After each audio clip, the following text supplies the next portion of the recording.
Today, we're diving into a kind of change that touches all of us at some point: loss and grief.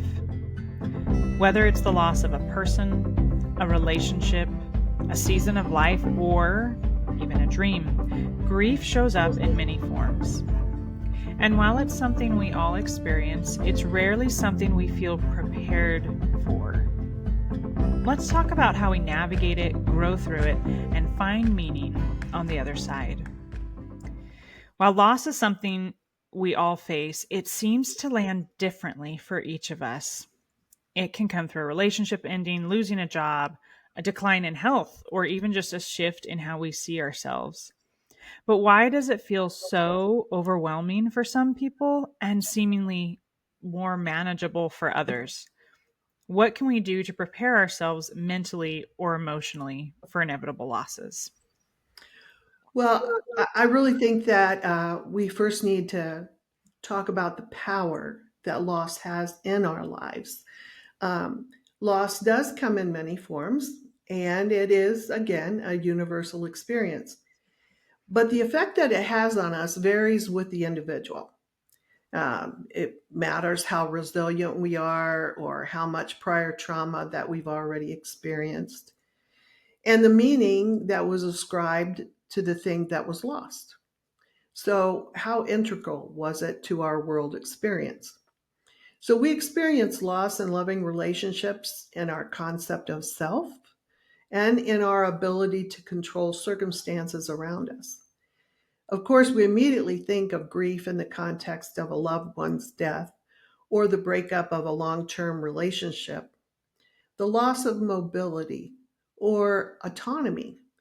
But other experiences can be equally as devastating to us. Like, for instance, during the 1929 stock market crash, people committed suicide because of devastating financial loss. Depression and suicide are also key players in the grief associated with the loss of a positive self concept. Loss triggers some extreme changes in a person's brain. It appears to slow down the thinking part of our brain.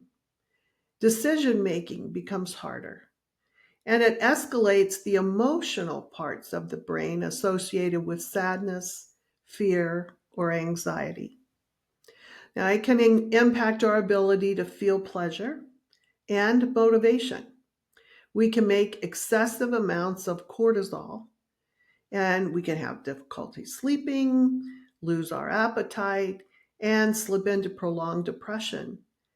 So in 1976, there was a psychologist named Jim Tanner, and he's quoted as saying, "Our reaction to loss in adulthood is grounded in what we perceive to be a loss as a child and the grieving patterns that we established then." So we have to understand that any kind of change involves some kind of loss, and all loss will inevitably require some kind of change. And as we've discussed before, change is hard, and loss forces quick change upon us. It's really interesting and I think a powerful way to frame it because the concept of change being hard to accept, I think is pretty well known. And to think about framing the idea that loss is not just about the event itself, but the meaning that we've attached to it, and what was lost. I think that sometimes we underestimate how deeply, like a non-death loss, like losing a job, a sense of identity, or even a routine can shake us. I even read, just scrolling through, social media and LinkedIn, a post where somebody had talked about they didn't realize how much of their own personal identity was tied up in their job and in the organization that they worked for until they found themselves without a job. And really not only just having to look for another job, but kind of reinvent who they were. So it's like it reorders our own internal landscape without permission. We did not give consent for this change, and yet it's here and it's upon us. And so I also appreciate what you said about how the brain responds. It's a biological response. Grief slows down our cognitive processing and ramps up our emotional reactivity. And, if we think about the things that we've talked about in episodes past, when our emotions are competing with logic, right? Those emotions are so powerful, and it takes a lot of intentionality. Again, there's that word to, I think, recognize the emotion and separate it from the logic and which one's ruling our actions. So it explains why people say they feel like they're in a fog or they're just going through the motions, because it's not just emotional, but it is physiological.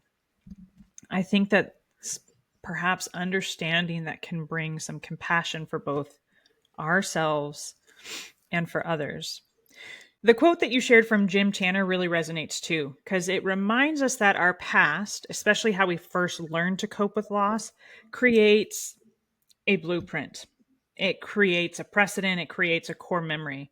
And unless we consciously explore and reshape that, we might find ourselves defaulting to patterns that aren't serving us very well.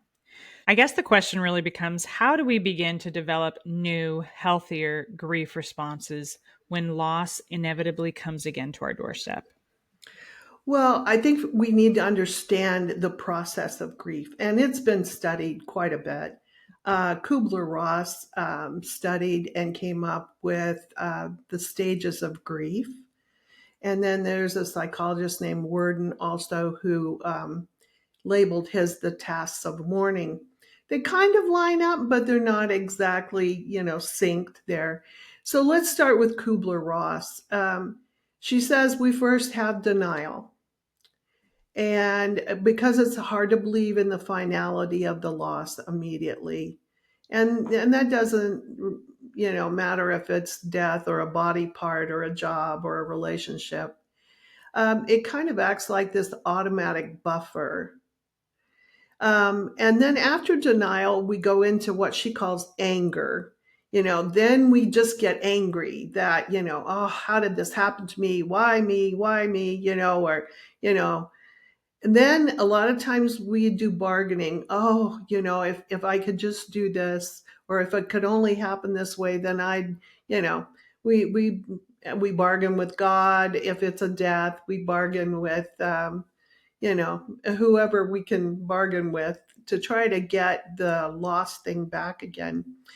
Then we kind of settle into a depression before we finally come to acceptance. Now, Worden, he he says that we can take that denial to being pathological. That there are people then who just live the rest of their life, trying to just shove it in the back of their mind and not accept the reality of the loss. He says that the anger, the bargaining, and the depression, those are all feelings that are brought on by the pain.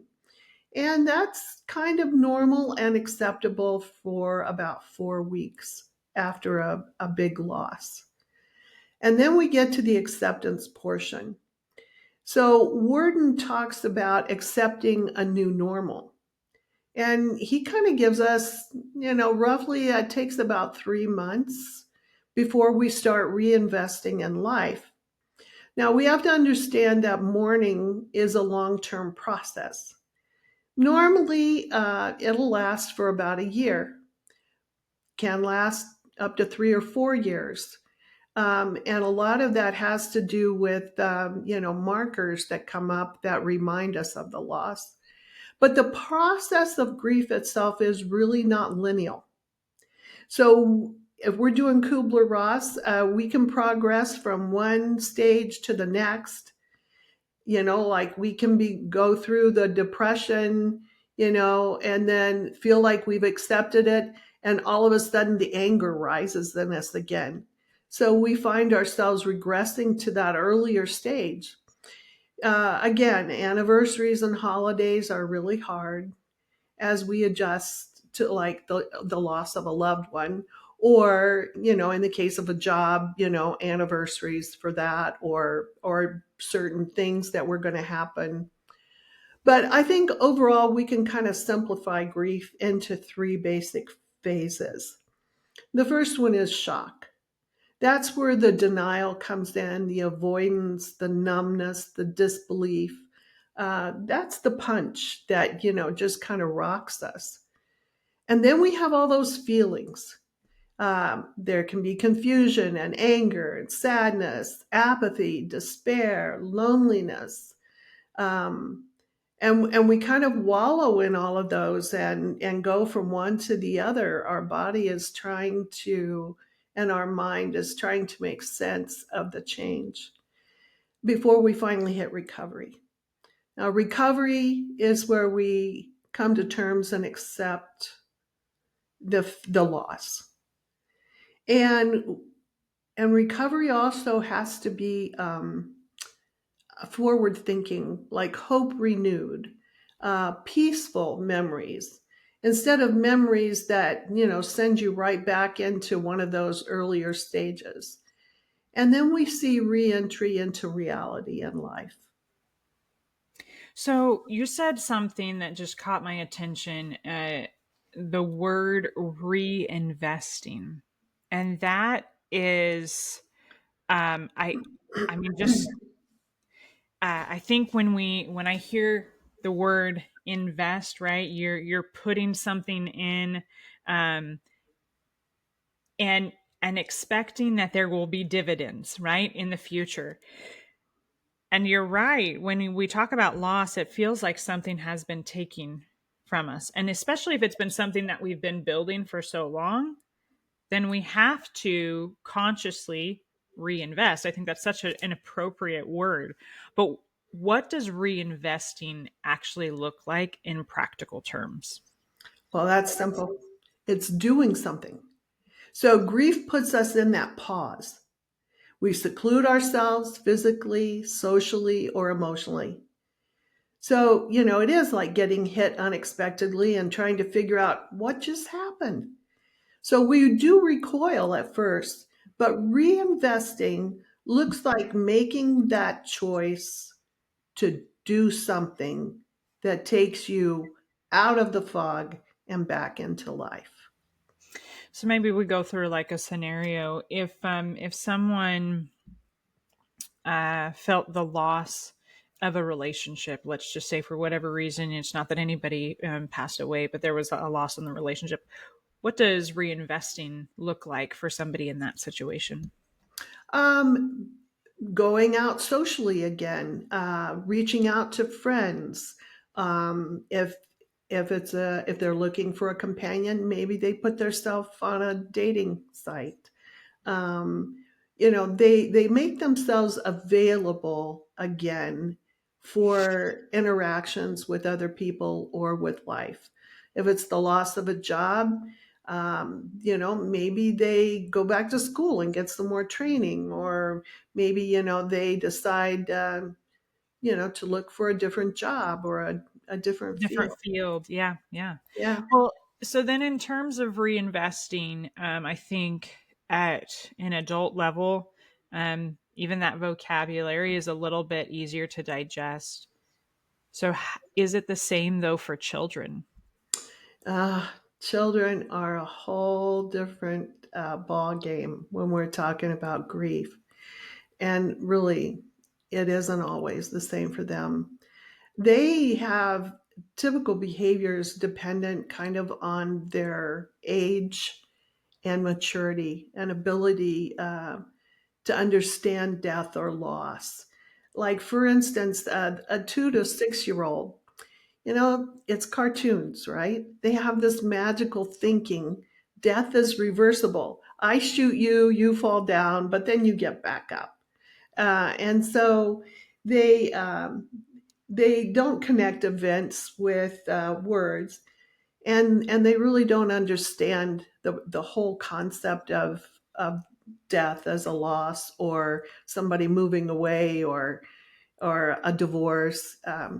They don't understand the finality of those things. Well, and so then in a way, for that age group, it's almost like loss can be cyclical Oh, because, they could, you know, when's grandma coming back, right? Or, and explaining that, and that question might reappear, I imagine, because they really just can't grasp the finality of it. right, because grandma might, come visit every 6 months. And so then she passes away. And well, yeah, but when will she be back?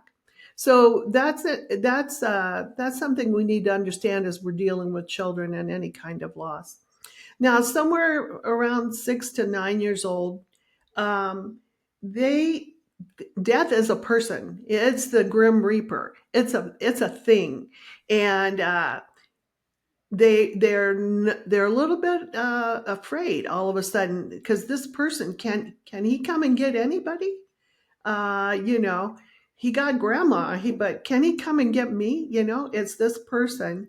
And so, or they think it's contagious. And then they start to worry about their parents. If this happened to this person, is it going to happen to my mom? Is it going to happen to my dad?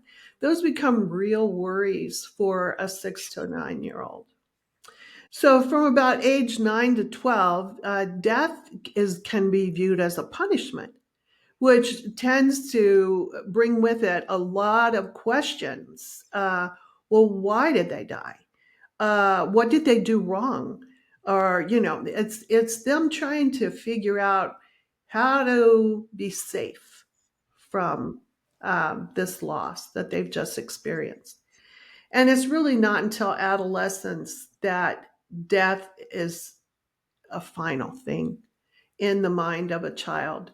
And even in adolescence, that when a young person dies, it is really an eye opener for the other adolescents in that group. I think that's why we do the things at school after a child dies, is to give the children that peace of mind that there were circumstances and that they're still safe. I think it's a fear that kind of pops up there from about 9 through adolescence, that they need to know, how do they stay safe. And even when adolescents or adults, even when we can understand that death is final, I don't think that intellectually it means that we know how to or what to do with it. And particularly for teens, I it can get complicated. I've seen this at play too, for students who have experienced significant loss at a younger age.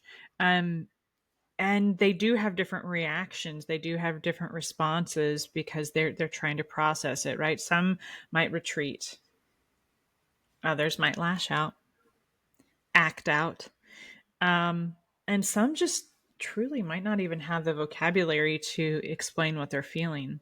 And maybe that's true for adults too.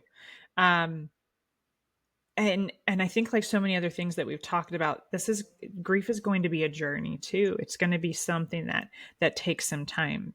But particularly for adolescents, I think it's important to acknowledge that their identity is still forming.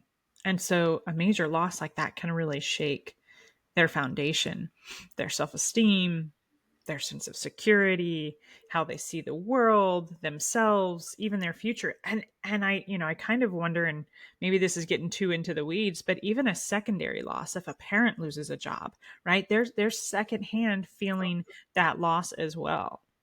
So grief in kids isn't always loud or obvious. It's often subtle and misunderstood. And I think that it's really important for adults, if if we've experienced loss, to kind of maybe pay attention to some of the cues in our children.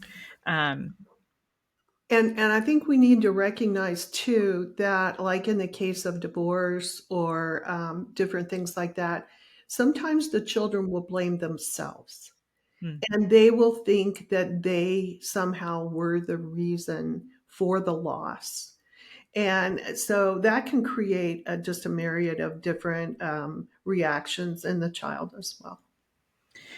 And it's a great point. I think when it comes to any sort of loss, whether it's a job, whether it's a relationship, whether, it's just a death, um, uh, change, right? Financial situation, whatever it may be, we come back to that very first episode of being masters in our universe and what's within our control, right? Because I think if we take a moment to do everything that we've talked about, where we recognize those different stages of grief, if we recognize when we're angry, we recognize denial, maybe even a moment of acceptance, that reinvesting, what I love about that is that's kind of the, like you said, that's that action component and something that we have control over. So what helps people find meaning or even maybe the benefits in some of these painful experiences without minimizing grief? Well, that too has been studied. A guy named Robert Niemeyer, he has what he calls the meaning reconstruction theory. He said the central process of grief is to make sense or to reconstruct some kind of meaning following a loss. So we do this in three major activities. And the first one is the sense making. Well, what just happened and why? And that why is a big thing, because I think that's the question that we struggle with. Somebody dies, we lose our job, somebody breaks up with us, whatever. Why? Why? And we have to really address that why to the best of our ability. Now we can't answer some of those questions, ideally like on the other side for the other person or for the boss at work or whatever, but we can find our own answers to why this might have occurred. We have those feelings of sadness and incompleteness. We're vulnerable, maybe we feel some guilt, but we need to start looking at options that are available. Make sense of the loss. If somebody died, were they in pain? Did they have a long illness? Is this them being out of that pain? Those kind of things. So the benefit making is where we look for those silver linings, finding that meaning in the loss in relation to to oneself, this person that we loved. Okay, whatever, if it's the breakup of a relationship, well, maybe that relationship wasn't allowing you to grow, to be your best self. Maybe there's an opportunity here. And so you kind of have to look for those silver linings. But the big one is that identity change. And there's, again, the question: how does this change us? How does this change me? And now we face a new reality.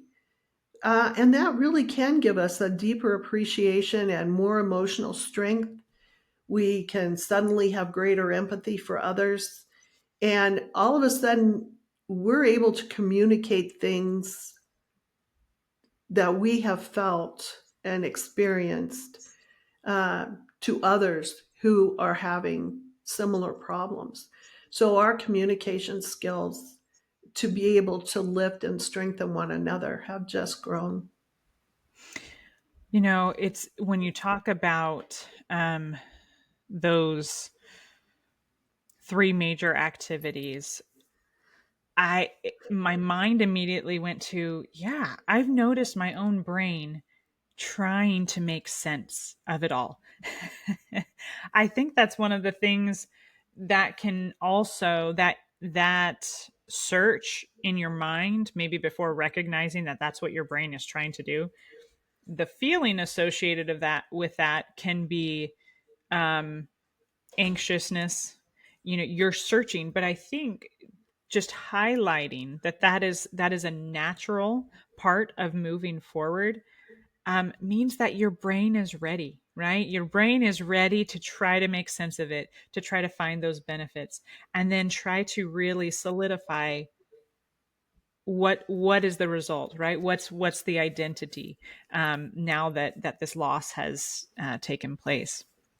So maybe we talk about that for just a second. How does grief reshape our identity? Part one. Part two then is, how can we embrace those changes rather than resist them? Well, again, we're back to the forced change, and depending on how we react, it will either strengthen or weaken us as we face the new normal that's been created after a loss. So it really does all depend on how we handle the process. Now, I've known a whole lot of people who live in the past mentally. They never quite move on from high school glory days or even the death of a loved one. But staying in the past like that impedes their growth and happiness. Memories can be wonderful things, but when they become the epicenter of our lives, we stop growing and living. We exist, but we are no longer living. But if we can carry those memories, build on them through new experiences, then we can become stronger and wiser.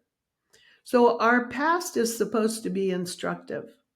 Our future is unfolding, but it's the present where we hold the power for us to move forward and to grow and to make a difference.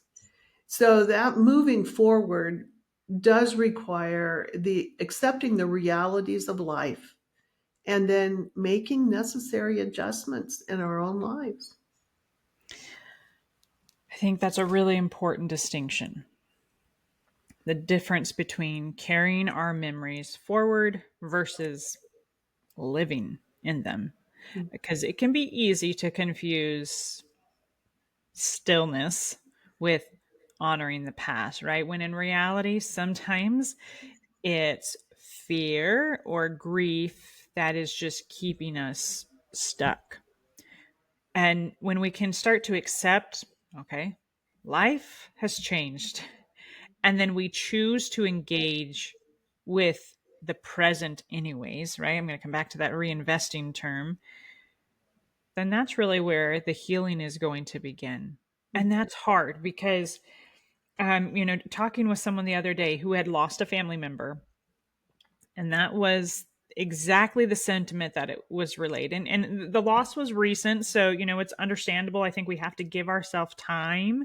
Time is also another thing that we want to just push the fast forward button, but the reality is it takes some time to move through that.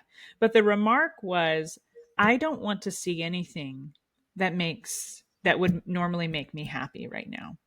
And because I feel like, I've been in that place too, where being happy somehow immediately triggers and reminds you of what you've lost. And there's like this association with guilt, like I shouldn't be feeling happy right now because I Yeah. should be feeling sorry and sadness, for what has been lost. um but the strength, that's, if we can and when we do, if we can and when we do, and we can is the answer.